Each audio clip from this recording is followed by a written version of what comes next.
The very first upgrade that I'm going to do to the Ram 2900, or excuse me, 3500, the 2019 model, is installing a B&W tow hitch on the back.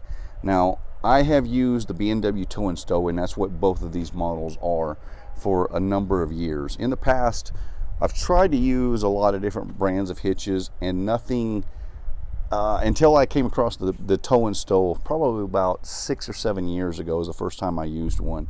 I have used them exclusively because they're so incredibly versatile. I can switch the balls around extremely easily, change the height position extremely easily, and stow it out of the way whenever it's not in use. And that is a huge advantage. Now, the reason that I'm putting a different hitch or a new hitch on the new 2019 is because this one actually came off my 2015 Ram 3500. This is a 2-inch shank rated for 10,000 pounds. For the new one, I elected to get a brand new tow and stow. This is a 2.5-inch shank, so the rating on this climbs to 14,000 pounds.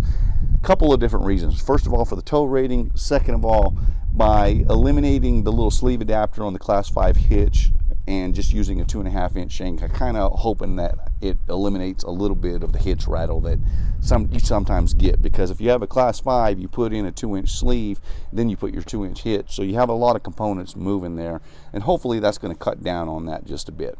Let's go put it in. Installing the tow and stow is really simple. Just set it in there, and for this one we're actually going to be using a locking pin for it. So just get it in there, get it lined up, slide your pin through, set it in there, and we're going to lock it up, and we are all set. Now, one of the things that I've learned in the past with the tow and stow is that if you leave it in the same position over time, these pins can actually get some surface rust on them and make it a little bit harder to move around. So what I like to use on them is WD-40 white lithium grease.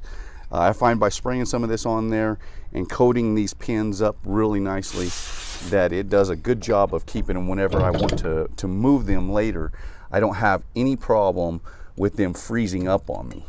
So I always, or have since probably about 2 years ago, when I had to move my hitch, and I found that it was frozen up on me pretty good. So since then, I've used this white lithium grease, and it has worked fantastically. So we got one more to go for the ball, and we're actually going to move this to the 2 5/16 because we're going to be hooking on to a trailer here momentarily. And that is the B&W Tow and Stow. How I kind of protect it with my locking pin, and then how I make sure I get all those pins lubricated so that whenever I do want to move it, they're nice and free. Now, when you're not using the tow and stow, it's a simple process of pulling the pins, dropping it down, and flipping it over. Well, actually, I got that one ball. I have to rotate the ball down so that I can get it up a little further. So let me do that real quick. Whoop, the wrong side.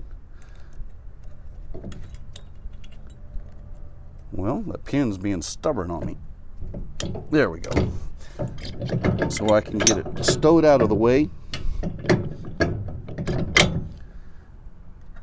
And then set your other pin in there and you're good to go, so that when it's not in use, you have a nice flat surface here on the back, which is the biggest reason that I love the B&W Tow and Stow.